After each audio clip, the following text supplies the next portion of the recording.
It's a good morning in the city, but not for everyone. The sun is barely peeking through the towering skyscrapers, casting long, sharp shadows across the streets below. The air buzzes with the usual urban symphony, honking cars, hurried footsteps, and the low murmur of conversations blending into one chaotic hum. Among the sea of people rushing to start their day, there's someone who doesn't quite fit in. John Cena steps down into the subway station, his broad shoulders slightly hunched under a black cap pulled low over his forehead. He's wearing dark sunglasses that hide his piercing eyes, but you can still feel the weight of his presence. His jacket is zipped up tight, almost like armor, shielding him from the world above. For once, he's not here to entertain or inspire, he's just another commuter trying to disappear. You see, John's had enough of the spotlight. The never-ending attention. The constant whispers following him everywhere he goes. It's exhausting. He loves his fans, he really does. But sometimes, even heroes need a break. Today, he craves normalcy. A chance to blend in, to be invisible. And what better place than the subway? A crowded, fast-paced environment where no one expects to see a wrestling icon. As he moves through the turnstiles, the platform comes alive around him. Office workers are glued to their phones, teenagers laugh loudly in groups, and the smell of stale coffee mingles with the metallic tang of the tracks. The distant rumble of an approaching train vibrates beneath his feet. John scans the crowd instinctively. It's second nature to him after years of high-pressure situations. That's when something catches his eye. Near the edge of the platform, a stocky bald man stands gripping the wrist of a young girl. She's tiny, no older than 6 or 7, dressed in a bright school uniform. Her fingers are wrapped so tightly around her oversized backpack straps that her knuckles have turned white. Her eyes dart nervously toward the tracks, and her body seems rigid, like a statue frozen in fear. John's stomach twists. Something about this doesn't sit right. Is it the way the man's hand clamps down too hard on her wrist? Or the forced smile that doesn't reach his shifty eyes? Whatever it is, John's instincts scream at him to pay attention. John's eyes narrow as he zeroes in on the pair near the platform edge. The man's grip tightens, his fingers digging into the girl's wrist like a vice. She doesn't move, doesn't even breathe right. Her knuckles are still white, her oversized backpack dwarfing her tiny frame. Something about the way she stands, rigid, tense, feels wrong. Really wrong. Something's not right here, John mutters under his breath, his voice low but firm. He shifts slightly, pretending to grab a bottle of water from the vending machine beside him. It's a calculated move. He needs a closer look without drawing attention. The girl's eyes dart toward the tracks again, then back down. Her lips press tightly together, trembling ever so slightly. John notices the faint tear stains on her cheeks. Tears? This isn't just first-day jitters. A middle-aged woman nearby glances at them, her brow furrowing. For a moment, it seems like she might say something, but no. She quickly retreats into the comfort of her phone. A businessman adjusts his tie and steals a glance too, but he shifts uncomfortably, as if telling himself it's not his problem. John takes another step closer. His presence alone is enough to make the man react. Startled, the bald guy tightens his grip on the girl's wrist for just a second before forcing a smile. It's rehearsed, John can tell. "Morning," John says casually, his tone friendly but probing. The man hesitates, his grin straining. "Morning. Taking your daughter to school?" John asks, tilting his head slightly. "Yeah," the man replies quickly, almost too quickly. "Just nervous about her first day." But the girl doesn't nod, doesn't agree, doesn't even look up. Instead, her eyes stay glued to the ground, her body stiffening further. John leans back against the vending machine, pretending to sip his water. His mind races. Years of wrestling and acting have taught him how to read people. And every fiber of his being screams that this isn't a normal father-daughter morning commute. The distant rumble of an approaching train fills the air. Its brakes screech as it slows to a stop. Passengers shuffle forward, eager to board. The man nudges the girl ahead, his hand clamped firmly around her arm. And then, it happens.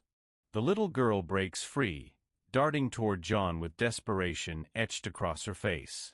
"Help me," she whispers, her voice trembling, barely audible over the chaos of the station.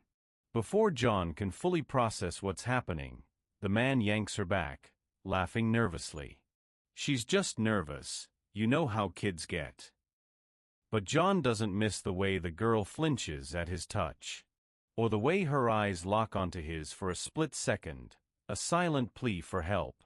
The train doors beep, signaling they're about to close. John clenches his jaw. He has a choice to make. If he's wrong, stepping in could cause unnecessary panic. But if he's right... As the doors begin to shut, the girl lifts her hand ever so subtly, forming a signal. A distress signal. John has seen this before, taught to children in dangerous situations. Without hesitation, John steps onto the train. The train screeched into the station, its metallic brakes grinding against the rails like an angry beast.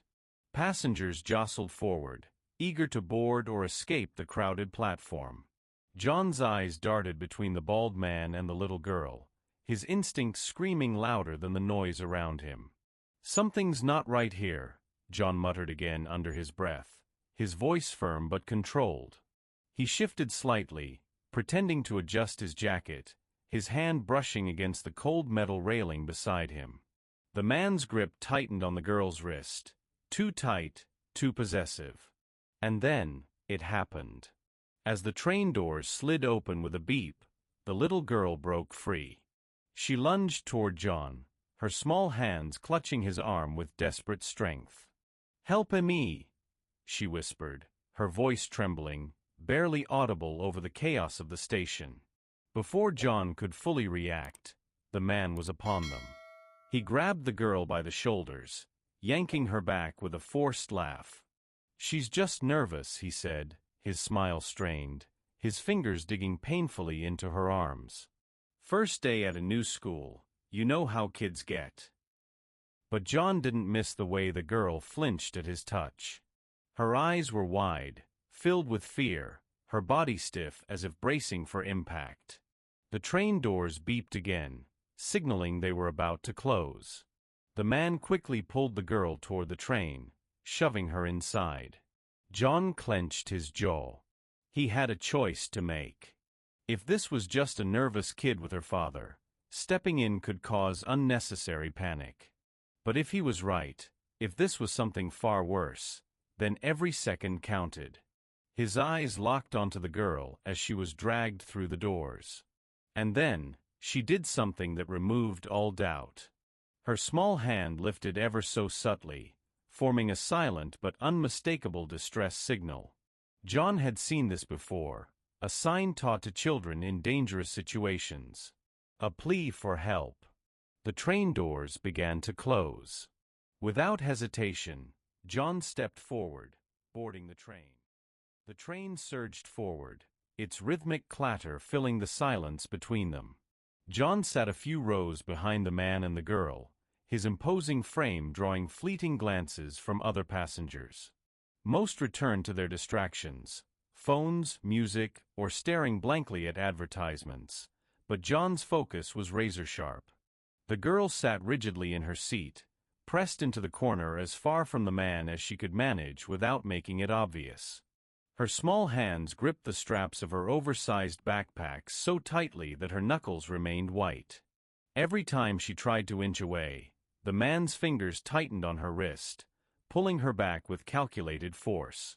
John clenched his jaw. The atmosphere inside the train grew heavier, almost suffocating. It wasn't just the lack of fresh air, it was the tension radiating from the girl. She didn't speak, didn't cry out loud, but her body language screamed fear. "Stop, please," she whispered, her voice trembling, barely audible over the low hum of the tracks. John caught it. His grip tightened around his phone, pretending to scroll through emails, but his eyes never left them. The man leaned in closer, whispering something harsh under his breath. His demeanor had shifted now that he believed no one was watching. Gone was the forced smile. Instead, his lips formed a thin line, his brows furrowed as he darted glances toward the other passengers. John stretched one leg forward slightly, acting as though he was simply trying to find a comfortable position. He moved down the aisle, choosing a seat directly across from them. His large frame naturally drew attention, but most commuters gave him only a fleeting glance before returning to their distractions. The man's eyes flicked up, meeting John's gaze for a brief moment. There was something calculating in his expression, like he was weighing whether this stranger posed a threat. Then it happened again. The girl looked up, her tear-streaked face filled with desperation. Their eyes met for less than a second, but John saw everything he needed to know: fear, pain, and a silent plea for help. John cleared his throat loudly, ensuring the man knew he was paying attention. "Everything okay here?" John asked, his voice calm but firm. The man's jaw twitched. "Yeah," he replied, a little too quickly. "My daughter's just a little fidgety this morning. First day nerves." John didn't blink. The girl looked down again, her fingers twitching over the fabric of her backpack. He shifted slightly, angling himself to see her face better. There were faint tear stains on her cheeks. She had been crying. Glancing around, John noted that the other passengers were still lost in their own worlds. No one else seemed to notice the silent drama unfolding before them. He made a decision. Pretending to be interested in a discarded newspaper on the seat beside him, he leaned over and picked it up, bringing him closer to their side of the train. Now he could see the girl's face more clearly. Her lips were slightly parted, her breath quick and shallow. His eyes flicked downward. The man's hand had moved to her leg, fingers pressing into her knee every time she inched away. John's stomach tightened. At the next stop, more passengers got on, crowding the train. The man seemed to relax slightly, as if believing the presence of more people would discourage interference. But then the girl did something that erased all doubt. She looked up, her eyes meeting John's once more, and ever so subtly, she lifted her hand, forming the same distress signal as before. John's heart pounded. This wasn't just suspicion anymore. This was real. John stepped off the train, his movements deliberate but not rushed. The bald man was walking quickly now, gripping Karina's wrist as he led her toward the exit of the subway station. John stayed a few paces behind, blending into the morning commuters. His cap and sunglasses helped him go unnoticed, just another face in the crowd, but his focus was razor-sharp. Every detail mattered. The way the girl stumbled slightly, trying to keep up with the man's hurried pace. The way his fingers dug into her arm each time she lagged behind. And most importantly, the way she glanced back, her wide, tear-filled eyes searching for him. Searching for help. John casually pulled out his phone, lifting it to his ear as if making a call. His voice was calm but firm when he spoke. "This is John Cena. I'm at the 32nd Street subway station. I believe I'm witnessing an attempted child abduction. The suspect is a bald, overweight man, medium build, wearing a blue shirt and dark jeans.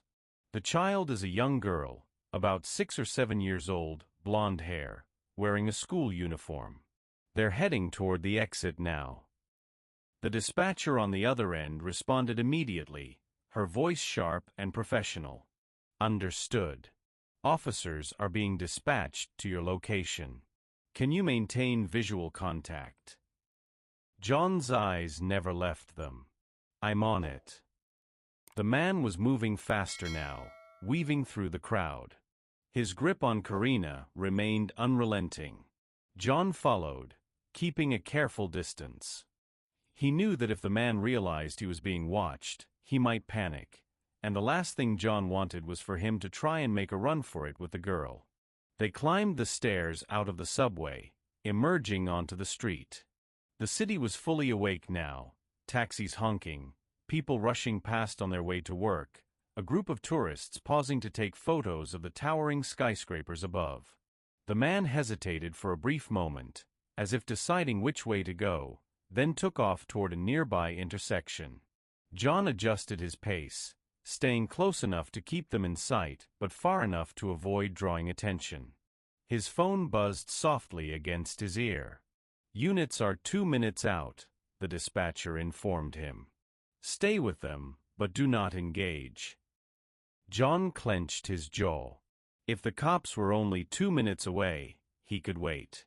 But if something changed, if the man tried to shove Karina into a car or duck into an alley, John knew he would have to step in. Then the man did something strange. Instead of heading toward a more secluded area, he turned toward a school building. John slowed slightly. Was he actually taking her to school? That didn't make sense. Everything about this situation screamed danger. The girl's silent plea for help, the way she tried to keep distance between them, the fear in her eyes. This wasn't just a nervous child walking to school with her father. The school's name was printed in bold letters above the entrance: Westfield Elementary. John stopped a short distance away, watching as the man led the girl through the front doors.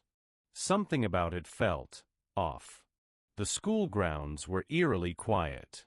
There were no clusters of parents dropping off their kids, no staff outside monitoring arrivals. The early hour meant most students weren't here yet. John noted the time: 7:10 a.m. Something about this situation didn't sit right. He took a deep breath, making a split-second decision. He wasn't about to lose sight of that girl. Pulling off his sunglasses, he adjusted his cap and walked toward the entrance. He needed to find out what was really going on. John stepped into the quiet playground, his boots echoing softly against the pavement. The air was cooler here, away from the fluorescent lights of the school's interior. His eyes scanned the area. The swing swayed slightly in the breeze, and a basketball lay forgotten near the hoop. But it wasn't the abandoned toys that caught his attention. In the corner of the playground, beneath the monkey bars, a small figure huddled. Her bright red and blue school uniform stood out starkly against the muted grays and greens of the playground equipment. It was Karina. She looked smaller than she had on the train, her tiny body curled tightly as if trying to disappear altogether. Her hands gripped the metal bars of the structure so hard that her knuckles were still white. Tears streaked her face, leaving faint trails through the dust on her cheeks. John approached slowly, careful not to startle her. He crouched a few feet away, lowering himself to her level. "Karina," he said gently but firmly, his deep voice cutting through the silence like a warm yet commanding presence. The girl looked up, her tear-filled eyes wide with fear. For a moment she hesitated, unsure whether to trust this stranger who had followed her all the way here. Then, almost instinctively, she wiped her eyes with the sleeve of her uniform and nodded. "My name is John," he continued, his tone steady and reassuring. "I saw your signal on the train. I'm here to help." Karina stared at him, her chest rising and falling rapidly as she weighed his words. Finally, after what felt like an eternity, she spoke. Her voice was barely above a whisper, trembling with every syllable. He's not my dad." John's stomach clenched. He had suspected as much, but hearing it confirmed made his blood boil. Still, he kept his expression calm, his voice steady. "Tell me what happened, Karina. You're safe now." The girl sniffled, clutching the metal bar tighter. "He says he is, but he's lying. My real dad is gone. He started waiting at the subway station a few weeks ago. At first, he just talked to me, but then he made me walk with him. He said if I didn't, he'd tell my mom I was bad, and she wouldn't love me anymore." Her voice cracked, and fresh tears spilled down her cheeks. John clenched his fists involuntarily, fighting back the rage building inside him. This man wasn't just dangerous. He was cruel, preying on a child's deepest fears. "You did the right thing by asking for help," John said, leaning closer. His voice carried the weight of absolute conviction. "And I promise you, he's never going to hurt you again." Karina sniffled again, looking up at him with wide, uncertain eyes. "You're not going to let him take me?" John's expression hardened, his jaw tightening. "No, I won't." His mind worked quickly. The police were already on their way, but until they arrived, his priority was keeping Karina safe. "Does your mom know about him?" he asked gently. Karina shook her head, her lower lip trembling. "He said I couldn't tell her. He said she'd be mad at me." John placed a reassuring hand on her shoulder, careful not to overwhelm her. "You did the right thing by telling me. And we're going to make sure your mom knows everything. Okay." Karina nodded, though her grip on the backpack straps remained tight. She was still bracing herself, still afraid that something bad might happen. John pulled out his phone and dialed 911 once more. When the dispatcher answered, his voice was calm but unwavering. "This is John Cena. I have the child with me now." She confirmed the man isn't her father. "We're at Westfield Elementary. Please send units immediately." "Officers are en route," the dispatcher assured him. "Stay with her and keep her safe." John ended the call and turned back to Karina, offering her a warm smile. "Help is on the way. You're safe now." But even as he spoke, the fear in her eyes hadn't fully faded. She sat beside him on the playground, her hands still gripping the straps of her backpack as if it were the only thing anchoring her to reality. The sound of hurried footsteps echoed through the quiet hallway as Jocelyn, Karina's mother, rushed into the school. Her face was pale, her chest heaving from running, but her eyes locked onto one thing, her daughter. "Karina!" she called out, her voice cracking with emotion. Karina's head snapped up, her tear-streaked face lighting up with recognition. "Mom." John stepped aside, watching as Karina bolted across the room, throwing herself into her mother's arms. Jocelyn collapsed to her knees, clutching her daughter so tightly it was as if she feared letting go would make her disappear. "Oh, my baby," Jocelyn sobbed, burying her face in Karina's hair. "I'm so sorry. I should have been there." Karina clung to her, shaking. "I didn't want you to be mad at me." Jocelyn pulled back just enough to cup her daughter's tear-streaked face in her hands. Her expression twisted from grief to fierce determination. "Sweetheart, I would never be mad at you," she said firmly, her voice trembling. "You are so brave. You did the right thing. I love you so much." John stood back, his broad frame now blending into the background as the emotional reunion unfolded. Relief settled deep in his chest, but it was mixed with something heavier, awareness that while Karina was safe, this nightmare wasn't over yet. Sergeant Daniels approached him again, her demeanor calm but focused. "We're coordinating with the subway authorities to pull camera footage," she explained quietly. "Based on Karina's statements, it's likely this guy has been tracking her movements for a while." She paused, lowering her voice further. "We might be dealing with something bigger than just a one-time incident." John's expression darkened. "You think he's done this before?" Daniels nodded grimly. "We'll know soon enough. But one thing's for sure, he won't get away with it this time."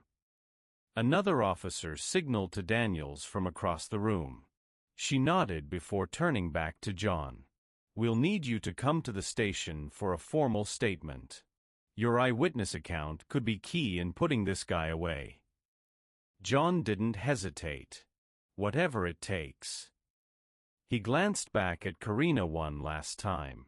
She was still nestled in her mother's embrace, her small fingers gripping onto her like a lifeline.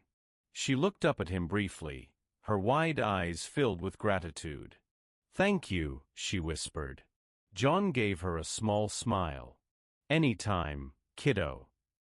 With that, he turned to leave, ready to do whatever it took to ensure that man never laid a hand on another child again.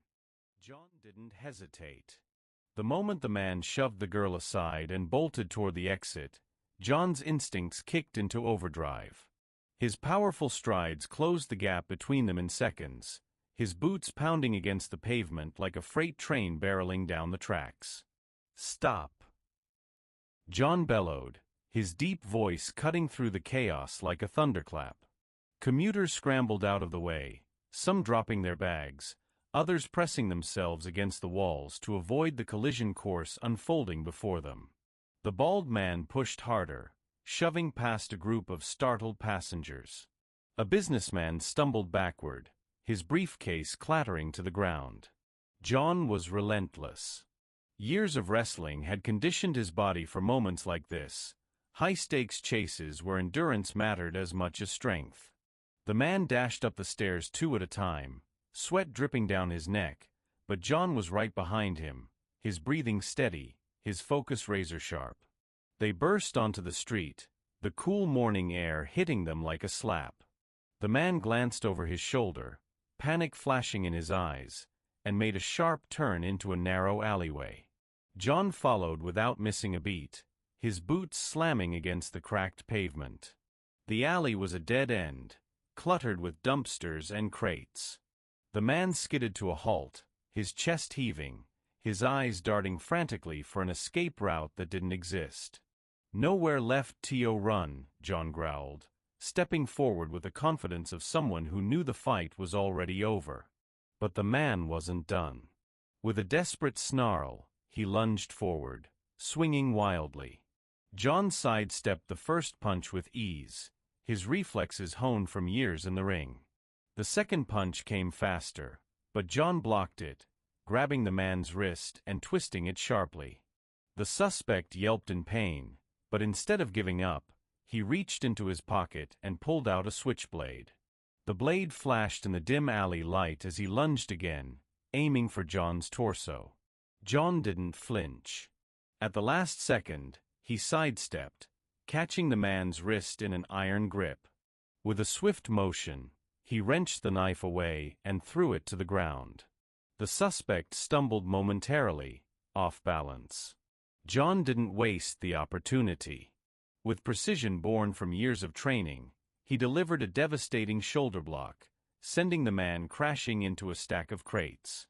The suspect groaned, trying to get back up, but John was already moving. He adjusted his wristbands, locked eyes with the man, and said in a low, steady voice, "You can't see me." The man barely had time to react before John launched into action. A five-knuckle shuffle sent his fist slamming into the suspect's face with pinpoint accuracy. The impact sent the man sprawling to the ground, dazed but not unconscious. As the suspect tried to crawl away, John grabbed him by the collar, lifted him with effortless strength, and performed a textbook attitude adjustment, slamming the man onto the hard pavement. The fight was over. The distant sound of sirens grew louder, and within moments, officers flooded into the alley, weapons drawn. Sergeant Daniels arrived first, taking in the sight of the suspect groaning in pain at John's feet. She gave him an approving smirk. "You always handle things this way?" she asked dryly. "Only when necessary," John replied, dusting off his jacket. The officers moved in, hauling the suspect to his feet and cuffing him. One officer patted him down, pulling a set of fake IDs from his pocket. Daniels inspected them, her face darkening. "This guy has been operating under multiple names," she muttered. "He's not just some random creep. He's been doing this for a long time." John exhaled slowly, the weight of the situation settling in. He had stopped one man, but this was bigger than just Cena. Daniels turned to him. Your quick thinking today didn't just save one child. You may have just helped us crack open an entire operation. John nodded. Let's make sure he never gets another chance. As the officers led the suspect away, John glanced at the busy street beyond the alley. Life continued as usual, cars passing by, people going about their day, oblivious to the danger that had lurked so close. But for Cena, for the girl on the platform, for every child who had ever been targeted by monsters like this, things would never be the same. And neither would John. With one last glance at the flashing red and blue lights, he turned and walked away, ready to check on the little girl whose bravery had changed everything. The alley was eerily silent now, save for the faint hum of distant traffic and the occasional rustle of wind through discarded papers. John stood over the cuffed suspect, his chest rising and falling steadily as adrenaline coursed through his veins. The man groaned on the ground, his face bloodied from the altercation, but John felt no remorse. Every punch, every move, had been calculated, not out of anger, but necessity. Sergeant Daniels approached, her expression a mix of admiration and professionalism. She gestured to the officers securing the scene. Get him processed, she ordered sharply. Then, turning to John, she added, You've got good instincts, Cena. This guy's been on our radar for months, but we couldn't pin anything on him until now. John nodded slowly, his eyes still locked on the suspect being hauled away. He wasn't working alone, he said firmly. I saw him talking to another kid before I intervened. If we don't dig deeper, there might be more victims. Daniel's jaw tightened. We'll pull every camera feed within a 5-block radius. If he's part of a network, we'll find it. As the officers led the man toward the waiting squad car, one of them held up a plastic bag containing the switchblade and several fake IDs. Found these on him, the officer reported. Names, addresses, all fake. Someone went through a lot of trouble to cover their tracks. John clenched his fists. It wasn't just about Cena anymore. This wasn't a random act, it was systematic. Predatory. Whoever this man worked with had likely targeted countless other children, exploiting routines and vulnerabilities most people never thought twice about. Daniels placed a hand on John's shoulder. Your testimony is going to seal this case shut. But first, she paused, glancing back toward the school. How's the girl holding up? John exhaled deeply. She's strong, brave, but she's still scared. And she should be. What happened today isn't something anyone should ever have to go through. Daniels nodded grimly. We'll make sure she gets the support she needs. Counseling, protection. If her mom agrees, we can even relocate them temporarily while we investigate further. John appreciated the gesture, but he knew the real work lay ahead. Justice wasn't just about catching one bad guy. It was about dismantling the system that allowed him to operate unchecked. With the suspect secured in the back of the police cruiser, John turned and walked back toward the subway station. He needed to check on Cena one last time before heading to the precinct to give his final statement. As he retraced his steps, the weight of the day pressed heavily on him. The city buzzed around him, oblivious to the danger that had lurked so close. People hurried past, headphones in, phones glowing, completely unaware of how close one little girl had come to losing everything. But not John. He had seen it. He had acted. And because of that, Cena was safe. The evening air was cool as John stepped out of Jocelyn and Karina's apartment, pulling his jacket tighter around him. The streetlights cast long golden hour shadows across the pavement, their soft glow creating a serene contrast to the chaos of the day. For a moment, he stood still, letting the quiet settle over him. Inside, laughter had echoed through the small apartment. Karina's giggles filled with joy as she mimicked wrestling moves under John's playful guidance. It was a stark difference from the fear that had gripped her earlier. That thought alone made everything worth it. Jocelyn had walked him to the door, her gratitude evident in every word. "I don't think I'll ever be able to repay you," she said softly, her voice trembling with emotion. "You don't have to," John replied firmly. "Just keep her safe." He glanced back at Karina one last time before leaving. She sat at the table, her face lit up with pride after successfully performing the grapple move John had shown her. When she saw him looking, she waved enthusiastically. "See you soon," she called out, her voice carrying an innocence that reminded John why he'd acted when he did. "See you soon, kiddo," he responded with a warm smile, giving her a thumbs up before stepping into the night. As he walked toward his car, the city buzzed around him, the distant hum of traffic, the faint chatter of neighbors heading home, the rhythmic clatter of footsteps on the pavement. But none of it compared to the weight of what had happened today. John slid into his car, exhaling deeply. He turned the key in the ignition, the engine roaring to life. His phone buzzed on the passenger seat, lighting up with another news alert. Breaking: suspect in attempted child abduction arrested. Authorities investigating possible connections to larger network. John stared at the screen for a moment, then set the phone down without reading further. The story was out now. People would know. Maybe someone else would pay closer attention next time they noticed something suspicious. A lingering glance, a child's silent plea for help. Driving through the city streets, John reflected on the day's events. Heroes weren't always larger-than-life figures in movies or arenas. Sometimes, they were ordinary people who chose to act when it mattered most. And sometimes, those actions changed lives forever. For Karina, for her mother, for every child who needed someone to notice, they had been given a second chance. A chance to heal, to feel safe again. John adjusted his cap, merging into the flow of traffic. As the lights of the city blurred past, he allowed himself a small smile. Heroes aren't defined by fame or recognition. They're defined by moments like this. One decision, one act of courage, one life saved. And that was enough. And that's where our story ends. What did you think of this story? Share your emotions in the comments below. We'd love to know what you remember most. If you enjoyed this story, don't forget to hit the like button and subscribe for more unforgettable stories. And if you are in the mood for another exciting story, check out our next video. It's waiting for you. Until then, stay curious, get inspired, and keep exploring the stories that make life extraordinary. See you in the next one.